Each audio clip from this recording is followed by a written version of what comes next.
we are going to be reviewing another pair of trainers. We have picked up the Puma Nitro Deviate Elite 3. Hello, ladies and gentlemen. We are back with another YouTube video. We are going to be reviewing another pair of trainers because the last video was quite enjoyable. We reviewed the Nike Vaporflies. I've really loved them. I've really enjoyed using them, but there was a little something missing with them, and that was the functionality for Hyrox, and that's why I've picked up these. We have picked up the Puma Nitro Deviate Elite 3s in this very, very bright red orangey colour. I actually can't remember the name of the colour off of the website, but as you can tell, they're very bright. There are two versions of this Puma Deviate range. There have been a Puma Deviate 1, a Puma Deviate 2, and a Puma Deviate 3. Now this is number 3. However, this is the Elite version. The difference between the normal version and the Elite version is that these are what you would describe as being a more racy trainer, a faster trainer, and they have the carbon power plate in them. They're a lot more responsive, a lot more bouncy. In theory, they have a little bit less adaptability.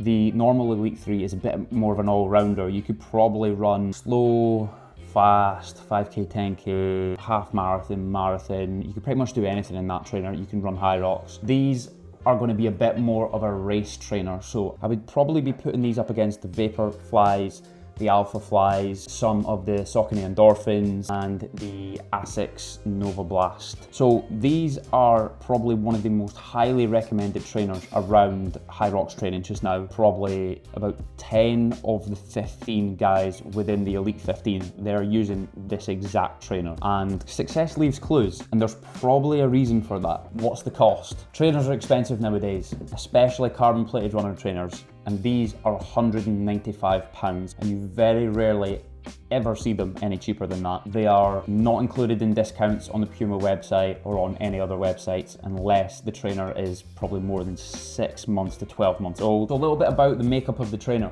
What we have is the carbon power plate in the bottom, which feels a little bit more rigid and a little bit harder, a little bit more responsive than the Vaporfly. It's also got what I think sets it apart when it comes to making it good for Hyrox is it's got this really nice grip on the bottom and at the back. Super helpful for things like sleds and things like creating a bit of stability when you're doing your walking lunges and farmer's walk. The problem that I had when I was running Hyrox with my Vaporflies was when I was doing wall balls, walking lunges and farmer's walk was there was too much sink into the cushion. So I was sinking too far into the floor with the weight. Now that I'm stepping into the pro category for the World Championships, the weights are going to be heavier, so I know I need a little bit more rigidity on the bottom and a little bit more stability when I'm doing those lower body functional exercises. It's kind of got like this torpedo shaped toe up the front, and I originally had went half a size up in this trainer, and that's what I'll usually do with trainers, but what I found was because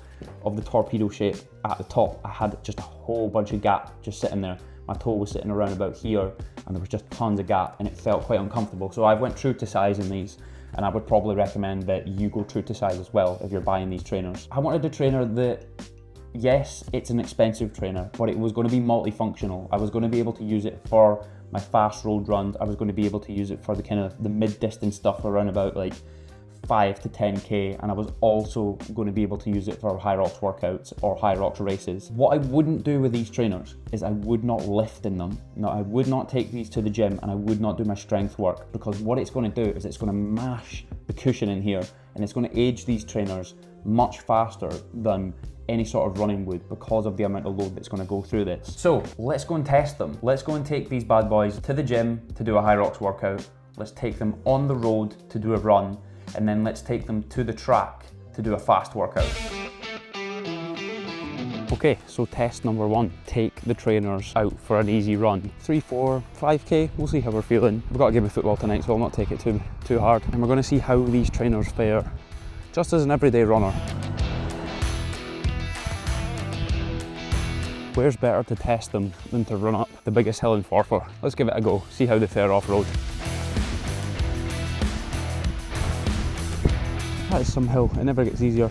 You don't need to be a master of ergodynamics or trainers or any sort of expert to understand that these trainers are not for running trails, not really for running off-road. So Keep these for races, keep these for your fast stuff, keep these for your track work, save the mileage, don't ruin them. That does, however, mean that you're probably going to need to have another pair of trainers if you do want these. Test numero dos. I'm kind of a big deal, I've got a 200-day Duolingo streak. But anyway, on a more serious note, we are on test number 2. So test number 2 is going to be, do they hold up with the Hyrox work? Now, there's a lot of evidence out there to suggest that they do. I don't know right now. I've never even worn them yet for the wall balls, for the lunges, for the farmer's walk, for the sleds, most importantly. So I need to see how they fare. Grip's a big thing, stability's a big thing. Do you feel as though you're walking on a tightrope when you're doing the walking lunges? Do you feel as though the stack height of the trainer is too low, or is it too high for when you're doing the wall balls? There are so many different factors that come into play when it comes to Hyrox, and it is an ever-going argument amongst the Hyrox community around what is the best trainer to use for Hyrox. As I'm led to believe, this trainer that Puma have made, the Deviate 3, is about as close to the full package as we're going to get. But let's go and find out ourselves.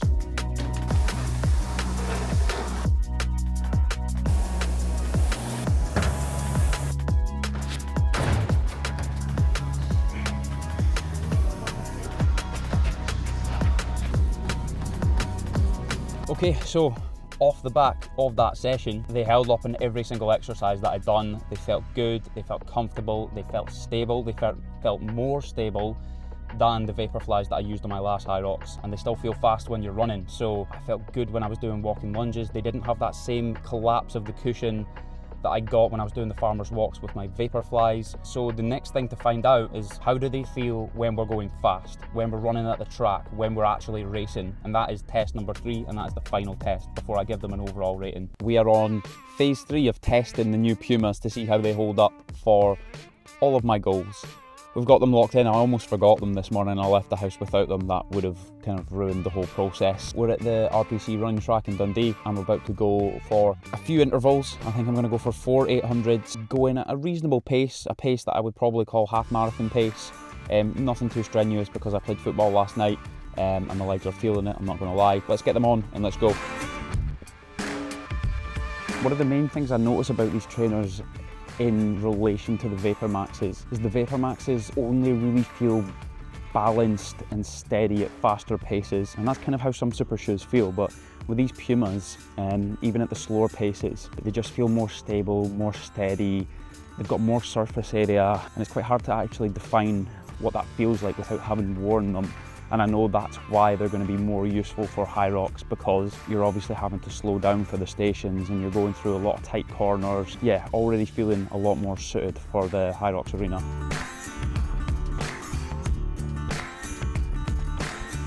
Warm-up lap commenced. We'll go for 1K.